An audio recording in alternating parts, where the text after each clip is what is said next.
Hello seated बंधुओं, आप सभी का अनुष्ठान क्लासेस पे स्वागत है। आप देख रहे हैं कि आपके सीटेड के एग्ज़ाम बहुत ही जल्द होने वाले हैं, तो उसी क्रम में आज हम सीटेड में अपने आकलन करने के लिए गणित के पेडोलॉजी क्लासेस को लेके आए हैं।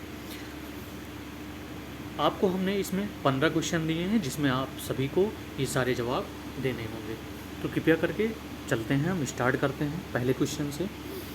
पहला क्वेश्चन है, गणित सभी विज्ञानों का द्वार एवं कुंजी है, यह कथन किसका है? पहला ऑप्शन जाता है रोजर बेकन में, दूसरा ऑप्शन हैमिल्टन ने, तीसरा ऑप्शन प्लेटो ने और चौथा ऑप्शन है रसेल ने। तो इसका जो सही जवाब होगा वो होगा रोजर बेकन। आगे की ओर चलें। आगे की ओर हमारा दूसरा जो क्वेश्चन है कि गणित के अध्ययन से एक बच्चे में किस गुण का विकास होता है? पहला ऑप्शन आत्मविश्वास का, दूसरा ऑप्शन तार्किक सोच का, तीसरा ऑप्शन विश्लेषक सोच का या चौथा ऑप्शन है इनमें से सभी का। तो आप देखेंगे कि दूसरे क्वेश्चन में जो आपका सही ऑप्शन होगा वो ऑप्शन होगा इनमें से सभी, क्योंकि एक बच्चा जब गणित पढ़ता है तो गणित के जब जैसे जैसे क्वेश्चन वो लगाते जाता है और क्वेश्चन आते जाता है तो उस बच्चे में क्या जन्म लेता है, उस बच्चे में आत्मविश्वास उत्पन्न होता है, तार्किक सोच बढ़ती है। अगर कोई क्वेश्चन में वो फंस गया है तो उसमें उसकी तार्किक सोच बढ़ती है, विश्लेषक सोच भी बढ़ती है। तो इस प्रकार देखेंगे कि दूसरे ऑप्शन में इनमें से सभी आंसर होगा। तीसरे क्वेश्चन की तरफ देखें। तीसरे क्वेश्चन में दिया जाता है कि सामान्य से विशिष्ट का जो सिद्धांत है निम्न में से किसमें प्रयोग होता है?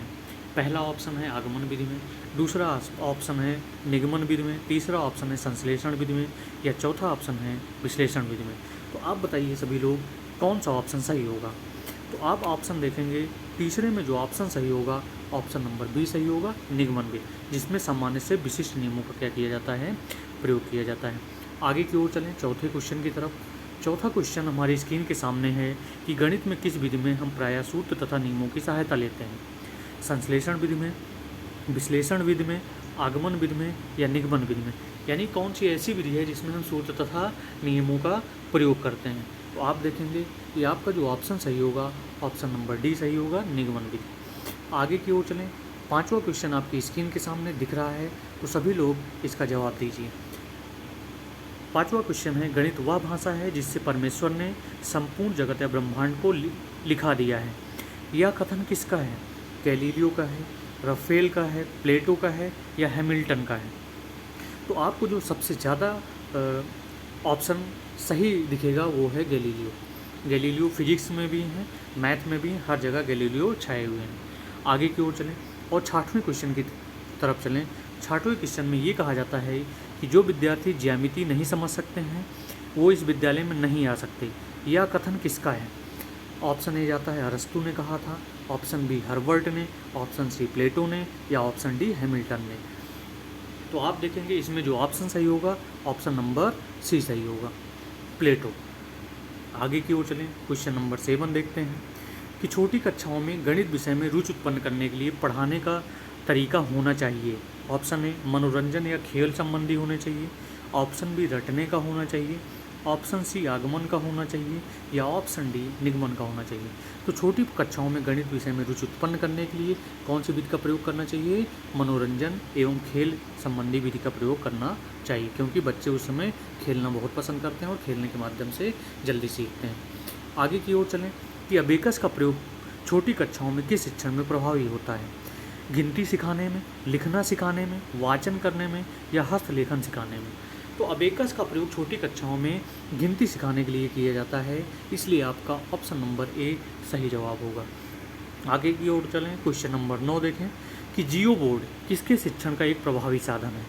ज्यामितीय आकृतियाँ और उनकी विशेषताओं के लिए, द्विब्रिम 2D और त्रिविम या 3D आकृतियों में अंतर करना, सममित की अवधारणाएँ बताना, आधारभूत ज्यामितीय अवधारणाएँ जैसे किरणें, रेखाएँ और कोण बताना। तो आपका जो सही ऑप्शन जाता है 9th में, वो ऑप्शन जाता है कि जो जियो बोर्ड है उसका सबसे ज़्यादा प्रयोग होता है ज्यामितीय आकृतियों और उनकी विशेषताओं का वर्णन करना। आगे की ओर देखें, क्वेश्चन नंबर 10 देखते हैं कि प्राथमिक कक्षा का एक बच्चा संख्या, संक्रिया, चिन्हों, सिक्कों व घड़ी की सुइयों में अंतर स्थापित नहीं कर पाता है। यह तथ्य इंगित करता है कि इस बच्चे को निम्नलिखित में से किस प्रक्षेत्र में समस्या है? तो आप देखते हैं पहला ऑप्शन जाता है प्रक्रिया स्मृति में, दूसरा ऑप्शन दृश्य प्रकरण में, तीसरा ऑप्शन भाषा प्रकरण में, या चौथा ऑप्शन श्रवण स्मृति में। तो आप देखेंगे कि ऑप्शन नंबर 10 में जो सही ऑप्शन है वो आपका सही ऑप्शन है दृश्य प्रकरण में, यानी बच्चे को देखने में क्या हो रही है, प्रॉब्लम हो रही है, इसलिए वह सिक्कों व घड़ी की सुइयों में अंतर स्थापित नहीं कर पा रहा है। आगे की ओर देखेंगे, क्वेश्चन 11 देखेंगे कि प्राथमिक स्तर पर 10 ग्राम बिंदु के खेल, प्रतिरूप इत्यादि का प्रयोग विद्यार्थियों की सहायता करते हैं। पहला ऑप्शन मूलभूत संक्रियाओं को समझने में, दूसरा ऑप्शन स्थानिक समझ की योग्यता में वृद्धि करने के लिए, सी ऑप्शन परिकलन कौशलों के संबंध में, या डी ऑप्शन संख्याओं की तुलना का बोध विकसित करने में। तो 10 ग्राम का जो यूज किया जाता है वो किया जाता है स्थानिक समझ की योग्यता को में वृद्धि करने के लिए किया जाता है। ये सारे क्वेश्चन सीटेड में आ चुके हैं, तो इन सारे क्वेश्चन पर अपनी पकड़ मजबूत रखिए। क्वेश्चन नंबर 12, निम्नलिखित में कौन सा प्राथमिक स्तर पर गणित शिक्षण की पाठ्यक्रम पाठ्यचर्या अपेक्षाओं के साथ मेल नहीं खाता है? पहला ऑप्शन है भिन्न को पूर्ण के अंश के रूप में प्रदर्शित करना तथा सरल भिन्नों को व्यवस्थित करना।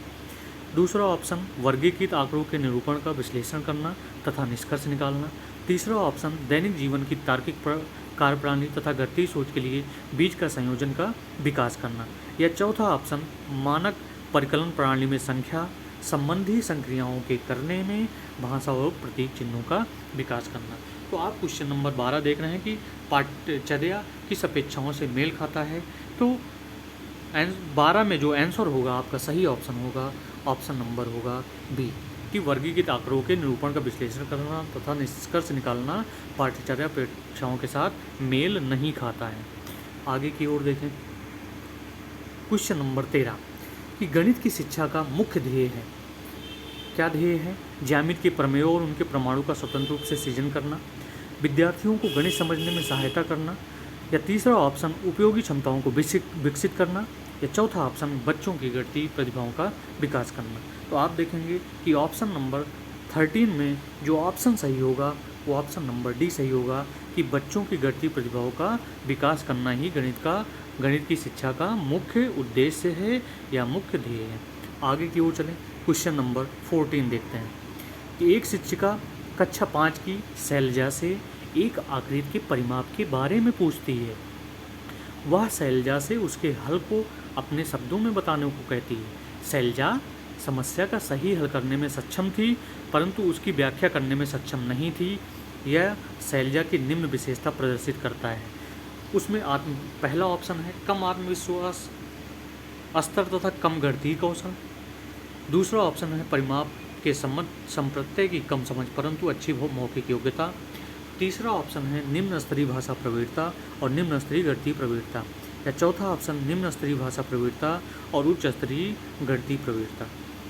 तो आपका चौथा ऑप्शन जो सही होता है वो ऑप्शन डी हो जाता है कि शैलजा में निम्न स्तरीय भाषा प्रवीणता है और उच्च स्तरीय गणितीय प्रवीणता है। आगे के क्वेश्चन की ओर चलें, क्वेश्चन नंबर 15। ऐसे ही क्वेश्चन आपके सीटेट एग्जाम में पूछे जाएंगे। आकांक्षा गणित की एक अच्छी अध्यापिका बनना चाहती है। गणित की अच्छी अध्यापिका के लिए आवश्यक है उनके पास ऑप्शन ए अच्छा संप्रेषण कौशल तथा बंद अंत वाले प्रश्नों का अच्छा ज्ञान होना चाहिए। दूसरा ऑप्शन है गणितीय विषय वस्तु को वास्तविक जीवन से जोड़ने के लिए अवधारणात्मक ज्ञान, समझ और योग्यता होनी चाहिए।